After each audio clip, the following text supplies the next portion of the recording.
सुद्धा टाकलेलं आहे आणि असं घट्ट बनवलंय. आता कढी बनवणार आहे. गरमीतून तिखट खायला नको वाटते, पण असं थंड किंवा साधं सिंपल असं जेवण खायला बरं वाटतं. त्यामुळे मी आज कढी बनवते. लसूण सुद्धा ठेचून घेतलेला आहे, 3 मिरच्या घेतलेल्या आणि कढीपत्ता सुद्धा आहे. आपल्या इकडे टोप सुद्धा तापते.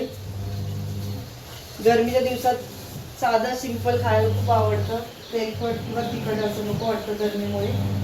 तर मी आता साधी अशी मस्त कढी, भजी सुद्धा मी करणार नाही. खूप गरमी आहे त्यामुळे भजी सुद्धा नको आहे तेलकट. साधीच आपली कढी बनवणार आहे. तर चला आपलं टोप सुद्धा तापलेलं आहे. त्यामध्ये तेल घालून घेते.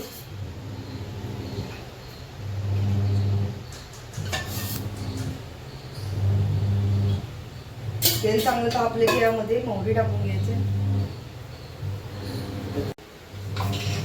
तेल सुद्धा तापलेलं, यामध्ये मोहरी घालून घेणार आहे. मोहरी आपली चांगली तडतडली. आता मी मिरची घालून घेणार आहे. असे 3 ते 6 तुकडे केलेले ते सुद्धा घालून घेणार आहे. त्यानंतर लसूण सुद्धा घालून घेते. कढीपत्ता चांगलं परतून घेऊ. यामध्ये मी हळद टाकणार नाही. ताक बनवतानाच मी हळद आणि डाळीचं पीठ सुद्धा एकत्र करून छान मिक्सरला असं बारीक करून घेतलेले. त्यामुळे आता यामध्ये मी डायरेक्ट हळद नाही टाकणार आहे. बघू शकता आपलं लसूण पण छान भाजलेलं आहे. आता आपण कढीला फोडणी देऊ.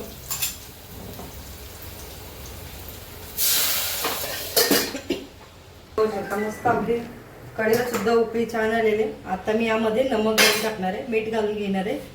आपली कढी छान उकळत्या, मस्त अशी घट्ट झाली कढी.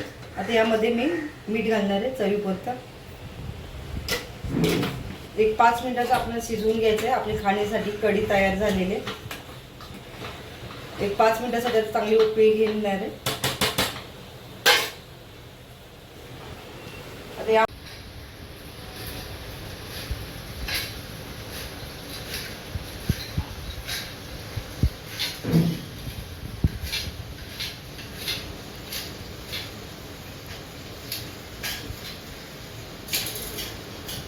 आता मी कोथिंबीर घालून घेते. बघू शकता आपली खाण्यासाठी मस्त अशी कढी तयार झालेली आहे. आपण डाळीला तडका देतो तसं वरून तडका दिला तरी खूप छान लागतो, पण आमच्यात तो आवडत नाही. अशीच नॉर्मल कढी आवडते सर्वांना. त्यामुळे मी आता या कढीवरती काय तडका देणार नाही. आपली खाण्यासाठी कढी तयार झालेली.